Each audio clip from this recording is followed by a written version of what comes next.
విశాఖపట్నం సింహాచలం టెంపుల్లో ఎంత దారుణం!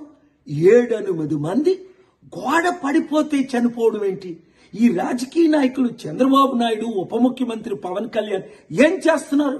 అప్పుడేమో తిరుపతిలో అనేక మంది చనిపోయారు. 300, 1000 రూపాయలు, 1500 రూపాయల టికెట్లు కలెక్ట్ చేసి వేల కోట్లు సంపాదిస్తున్నారే. మరి కొన్ని కోట్ల రూపాయలు ఖర్చు పెట్టి ఇవన్నీ రిపేర్లు, మరమ్మతులు చెయ్యొద్దా? ఇంక వర్షాకాలం వస్తే ఇంకెన్ని టెంపుల్ అందుకనే లడ్డూ వివాదం టైంలో నేను సుప్రీంకోర్టుకి వెళ్ళి ఈ టెంపుల్స్ కూడా చర్చెస్ లాగే, మాస్క్ లాగే హిందూ ప్రీస్టులకి కమిటీలు వేయండి, రాజకీయంకు దూరంగా ఉంచండి అన్నారు. డిమాండ్ చేద్దాం, ఫైట్ చేద్దాం, మనల్ని మనం కాపాడుకుందాం. Thank you very much. Video share చేయండి.